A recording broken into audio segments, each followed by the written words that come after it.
My recording studio has gone through some significant changes over the last year and a half. Hi, I'm John Tendy. Thank you for visiting my channel. About a year and a half ago, I made a big decision, a decision that quite a few people are making these days. And that was to dump my entire Pro Tools hardware setup, and my Pro Tools software for the most part. Now, there are many reasons why I made this decision, the most significant one being that the upgrade path is too expensive. And couple that with sudden drop support of proprietary hardware, upgrading AVID products to me is just too much of a risk. I had a Control 24 that just sat in a real nice piece of Argosy furniture, useless and unsellable. It was time to make a change, not an upgrade, a change to a new, non-proprietary modular system. My first purchase was a Universal Audio Apollo 16. I thought this was a great place to start because with the 16 line-ins, I could use whatever preamps I wanted. And at the time, I had an old TAC Scorpion laying around. The AMEC preamps sounded good, and with all the snakes and wires I had left over, putting together a harness and a patch bay was no big deal. Now, this system worked quite well, but there was one major problem. That mixer was too big. And if we were going to replace everything and put together a new system and modernize, we should also streamline. Then I came across another Apollo by chance, the one with 4 mic pre's and 8 line-ins. I got it for almost nothing. There was some physical damage and the data knob was broken. Which really isn't a problem because all those parameters, phantom power, level, can all be controlled via the software mixer. And the line-ins allowed me to use my 4 Davy Sound mic pre's, which I love, I've had for years. Okay, so now I have a really solid front end to my digital audio workstation with 8 really good preamps, but 8 is not enough. I need 16. I could do 24 or 32 like I used to have, but for that 1 or 2 times a year that I need more than 16 inputs, I'm going to put it off for now and just go with 16.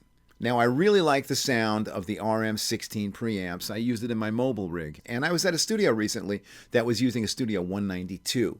So I decided to look into the Digimax DP88. The DP88 appeared to have everything I was looking for. It was 8 clean-sounding preamps in a single rack space that will integrate with any piece of hardware that supports ADAT light pipe and BNC word clock. The front panel is simple, logical, and easy to read at a glance. Each preamp has individual phantom power, is individually switchable from mic to line, and values are entered with a single data knob. Levels can be monitored per channel with an 8-segment LED, and there is a single LED per channel displaying phantom on or off. The microphone preamps can be accessed via the Nutric XLR connectors or a 25-pin D-sub. Other DB25 options include direct-to-converter line input. This allows for digital input of a line level signal and is switchable per channel. Direct balanced outputs allow for options such as speaker switching, auxiliary mixes, headphone monitoring, or whatever way you decide to set it up on your patch bay. There is a MIDI breakout cable that allows for sending and receiving via continuous controller, trim level, phantom power on and off, and direct line in on and off. So, considering all of the options, setup is probably not going to require too much patch bay reconfiguration. And now that I have a plan, I have the gear, and I have a soldering gun, it's time to put it all together. Going from 3 patch bays down to 1, I had boxes of wires left over. And the only actual rewiring I had to do was the headphone sends, a D-sub, and a few small changes to the patch bay. And in about 2 days, I was ready for a road test. Okay, so let's take a look at the drum room. Those snakes that I made are coming through the wall. Now, they are a bit messy right now. I will build a channel for them, but not until I test everything and make sure it works. And that's hooked up to a Mackie, which we're using as a headphone mixer. Also, our XLR patch bay is on a rack. The Mackie is going to be replaced, and the XLR patch bay will go into the wall. Again, not until it's tested and we know everything works properly. Now let's take a look at the microphones. This is not a big budget studio, but if you're familiar with what you use and you use it properly, your results will sound expensive. On the kick, we have an EVP-L20. The snare will have an SM57 on top. And for the snare bottom, I really like those cheapo Samsons, and they also sound great on hi-hat. For the toms, we have the clip-on Sennheisers, which are great because you don't need 3 mic stands for 3 toms. And up in the air, we got AKG 460Bs. Someone gave me this ADK. I never really liked it for anything, but it sounds fantastic on a bass cabinet. On saxophone, I like an AKG 414 or a Neumann U89. Today I decided to use the Neumann. Now, I work as a musician every night, and I know a lot of great musicians, but I'm really, really lucky to know a few musicians that on a Friday night off, and you don't get many of those, are willing to come over and play and have a few laughs in exchange for some bourbon, a steak, and a cigar. So I'm going to play you a clip from the session, which, by the way, was tracked and mixed in Studio One. This is an AVID free room now. And if you want to see the full performances, follow the link. The full performances will be posted separately. And stick around to the end so I can give you my final thoughts.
Well, I was very pleased with the results. A band came here literally 2 hours after I put down the soldering gun, and I was sure something was going to go wrong.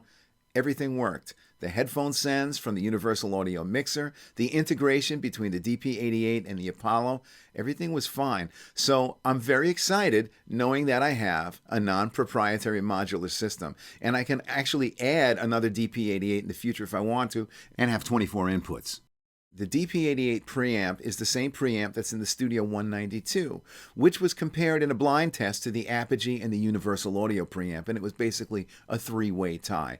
Do a Google search on Studio 192 blind test, and you'll see the results.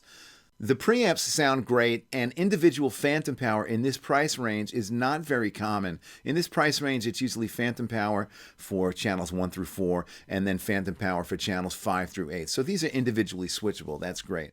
So in the end, the entire setup gets an A+. The DP88 sounds great. The Universal Audio sounds great. I get to use my Davy Sound preamps again, and the system is modular.